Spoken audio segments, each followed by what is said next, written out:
Hello everyone, আসসালামু আলাইকুম। সবাই কেমন আছেন? আশা করছি সবাই অনেক ভালো আছেন। তো আজকে চিন্তা করলাম যে হঠাৎ কোথায় বের হওয়া যায়? একটু তো ঘুরে আসা দরকার। ওয়েদারটা খুব দারুণ। তো দুপুরবেলা বের হয়ে গেলাম। বের হয়ে ভাবলাম যে একটু লালবাগ কেল্লার দিকে যাই।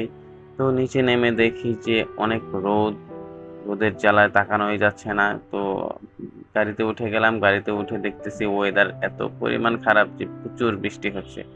বৃষ্টি দিয়ে ভিজতে, ভিজতে চলে গেলাম লালবাগ কেল্লাতে। তো লালবাগ কেল্লায় ঢোকার পর দেখলাম যে ঘাসগুলো খুবই সবুজ হয়ে আছে।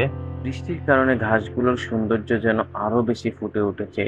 এই সবুজের ছায়া নিড়ে কত বড় বড় স্তম্ভ দেখা যাচ্ছে, যেটা সম্রাট শায়েস্তা খান নিজে এটা বানিয়েছে। তো আমি যদি লালবাগ কেল্লার ছোট্ট করে একটু ইতিহাস বলি, লালবাগ কেল্লা ঢাকার পশ্চিমাঞ্চলের বুড়িগঙ্গা নদীর তীরে অবস্থিত। এটি একটি অসমাপ্ত মুঘল দুর্গ। মুঘল সম্রাট শায়েস্তা খান ১৬৮০ সালে এটির পুনরায় নির্মাণ কাজ শুরু করেন, কিন্তু সম্রাট শায়েস্তা খানের কন্যা পরী বিবি হঠাৎ মারা যাওয়ার পর নির্মাণ কাজ থামিয়ে দেয়। লালবাগ কেল্লার তিনটি প্রধান স্থাপনার মধ্যে একটি হলো পরী বিবির সমাধি। শায়েস্তা খান যখন ঢাকা ত্যাগ করে কলকাতা চলে যান, তখন এটির প্রায় জনপ্রিয়তা হারিয়ে ফেলে।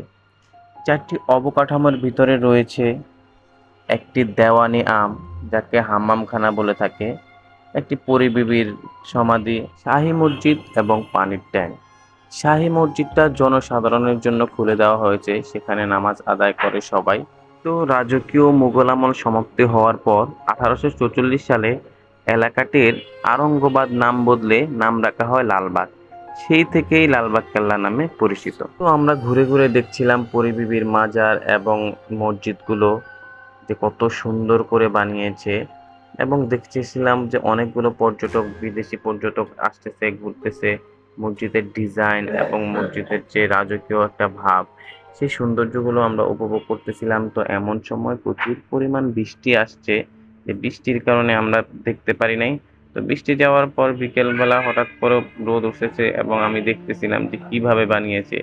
তো আগে আমরা যেটা শুনতাম যে যে মিস্ত্রি দিয়ে বানাতো রাজপ্রাসাদ, সেই মিস্ত্রিদেরকে নাকি মেরে ফেলা হতো, যাতে অন্যদেরকে এইভাবে ডিজাইন না করে দিতে পারে।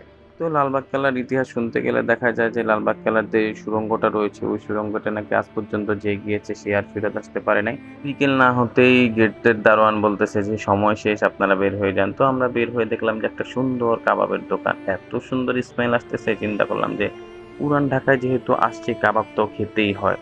তো কাবাবটা খেয়ে দেখলাম যে অনেক টেস্ট, এরকম সাধারণত কাবাব কোথাও পাওয়া যায় না।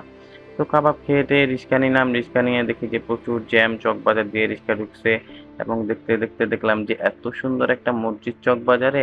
পুরান ঢাকা দেখতে দেখতে বাসার দিকে চলে যাচ্ছি। তো ব্লগটা আজকের মতো এই পর্যন্তই। কেমন হয়েছে আশা করছি সবাই জানাবেন, এবং লাইক কমেন্ট শেয়ার করে পাশে থাকবেন। আসসালামু আলাইকুম।